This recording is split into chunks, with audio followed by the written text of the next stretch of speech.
இன்னைக்கு ஒரு சூப்பரான வீடியோ பார்த்துருவோமா? நீங்கள் எம்ப்ராய்டிங் போடுறீங்க இல்லை எம்ப்ராய்டிங் கற்றுக்கிட்டு இருக்கீங்க அப்படின்னா கண்டிப்பாக இந்த வீடியோ உங்களுக்கு ரொம்ப யூஸ்ஃபுல்லாக இருக்கும். நான் மேலே காட்டுற ஒரு வீடியோ வந்து அப்லோட் பண்ணி 1 வீக் தான் ஆச்சு. இந்த 1 வீக்கில் எனக்கு நிறைய பேர் கால் அண்டு மெசேஜ் பண்ணாங்க.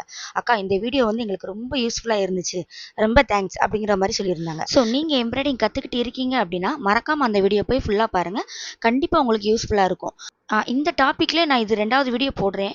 நான் ஏன் இதை திரும்ப திரும்ப போடுறேன் அப்படின்னா, இப்போ நிறைய பேர் எம்ப்ராய்டரி மிஷின் வாங்கிட்டு எனக்கு ஸ்பீட் கண்ட்ரோல் பண்ண முடியலை, எனக்கு ஃபினிஷிங் வர மாட்டேங்கி அப்படிங்கிறதுனாலே மிஷின் அப்படியே போட்டுருந்தாங்க.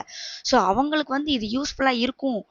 தெரிஞ்சவங்க ஓகே, தெரியாதவங்களுக்கு இது போய் ரீச் ஆகட்டும் அப்படிங்கிறதுக்காக தான் இந்த வீடியோ போட்டுட்ருக்கேன். ஸோ உங்களுக்கு தெரிஞ்ச யாராவது எம்ப்ராய்டிங் கற்றுக்கிட்டு இருக்காங்க அப்படின்னா கண்டிப்பாக அந்த வீடியோ போய் பார்க்க சொல்லுங்கள், அவங்களுக்கு ரொம்ப யூஸ்ஃபுல்லாக இருக்கும்.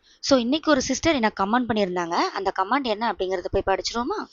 சூப்பர் சிஸ்டர், உங்கள் ஐடியா வேறு லெவல். நானும் என்ன பண்ணுறதுன்னு யோசிச்சுட்டு இருந்தேன். ஸ்பீடு கண்ட்ரோல் பண்ணுறதுக்கு கரெக்ட் டைமில் ஒரு சொல்யூஷன் சொல்லிட்டீங்க. ஸோ ரொம்ப தேங்க்ஸ் சிஸ்டர் அப்படிங்கிற மாதிரி சொல்லியிருக்காங்க. ஸோ நிறைய பேருக்கு அந்த வீடியோ ரொம்ப யூஸ்ஃபுல்லாக இருந்திருக்கு.